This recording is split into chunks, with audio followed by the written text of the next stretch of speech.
এই দেশে বাংলাদেশ আওয়ামী লীগের নাম থাকতে পারে না, কারণ এই জঙ্গি সংগঠন গণহত্যাকারী। এই সংগঠন বাংলাদেশের ছাত্র আপনের জনতাকে নির্মমভাবে গুলি করে হত্যা করেছিল। সংগ্রামী সাথী বন্ধুরা, আমাদেরকে নির্বিচারে খুন করেছিল। সংগ্রামী সাথী বন্ধুরা, আমাদেরকে গাইবি নাম্বার দিয়ে ঘর বাড়ি ছাড়া করে রেখেছিল। সংগ্রামী সাথী বন্ধুরা, আমরা ভুলে যাব না, আমরা ভুলে যাইনি সেই দিনের কথা। কারণ যারা আওয়ামী লীগের সাথে হাতাহাত করে এই রাজনীতি করেছেন তারা ভুলে যেতে পারেন, কিন্তু আমরা ভুলে যাব না, ঠিক কিনা? তাই আমি অনেকটা তাদের বক্তব্যের সাথে একাত্মতা ঘোষণা করতে পারলাম না।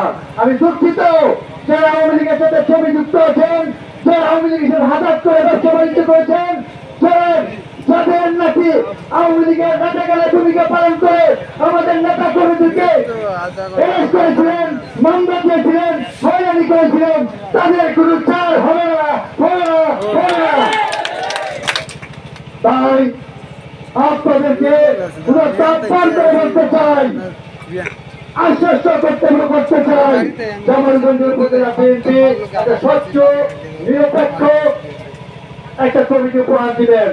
কারণ আমাদের এখানে ছাত্র নেতার সংখ্যাগরিষ্ঠ বেশি, এখানে ছাত্র নেতৃত্ব দিয়ে আমরা কাজগুলো ছড়িয়ে এখানে এসেছি। আমরা কারো বলয় দিয়ে কারো হাত ধরে আসি নাই, কারণ আমরা রাজনীতি করে আন্দোলন সংগ্রাম করে জেল থেকে মামলা হামলার শিকার হয়ে আপনাদের মাঝে এসেছি।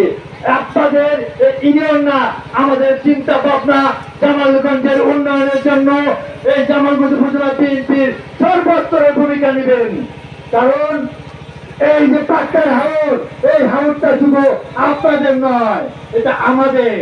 এখান থেকে নয়গাঁও থেকে শুরু করে তিনখালি থেকে শুরু করে এই পানিগুলি যদি নিষ্কাশন না হয় তাহলে আমাদের জামালগঞ্জ উপজেলাবাসীর সর্বস্তরের মানুষের সমস্যা। এই সমস্যা নিষ্কাশন করতে হবে। তারেক রহমানের 31 দফায় নিষ্কাশনের ব্যবস্থা আছে। সংগ্রামী বন্ধুরা, উনি ওয়াদা করেছে এই কৃষকের সমস্যা যা যা কিছু লাগে তারা এই বিএনপি সরকার করবেন। বেগম খালেদার জন্য করে দোয়া করবেন এবং তারেক রহমানের জন্য করে দোয়া করবেন।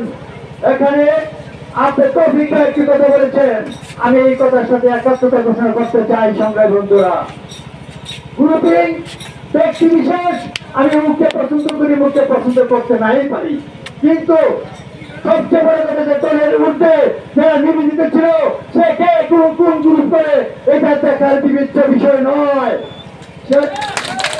কারণ সে যদি নির্যাতিত হয়ে থাকে, সে যদি এই ইউনিয়নের কর্মী বান্ধব নেতা হয়ে থাকে, এই দলকে হাত ডান্ডাকে ধরে রেখে থাকে, তবে তাকে আমরা মূল্যায়ন করবো ইনশাল্লাহ। আমরা কথা দিচ্ছি, আমাদের আহ্বায়ক কমিটিও আমাদের সাথে একাত্মতা ঘোষণা করেছেন যে আমরা কোনো পেশিবাদী এবং আওয়ামী লীগের দূষকদেরকে, আওয়ামী লীগের প্রেতাত্মাদেরকে আমরা স্থান দিব না।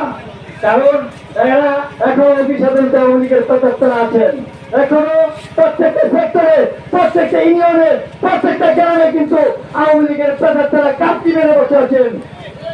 আপনাদেরকে পিছনে ফেলিয়ে কিভাবে সামনের কাছে আসতে পারে তারা আওয়ামী লীগ এতই দুর্বিষয় চালাক, তারা চতুর, তাদেরকে ঐক্যবদ্ধভাবে মোকাবেলা করতে হবে। সংগ্রামী সাথী বন্ধুরা, শেষে আমি আর দীর্ঘায়িত করবো না।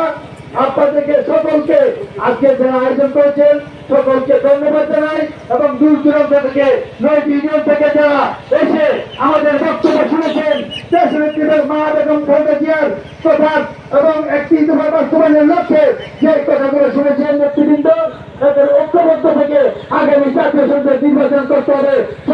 সবাইকে উদাত্ত আহ্বান জানিয়ে আমি আমার সংক্ষিপ্ত বক্তব্য শেষ করছি। আল্লাহ হাফেজ। বাংলাদেশ জিন্দাবাদ। দেশনেত্রী বেগম খালেদা জিয়া জিন্দাবাদ।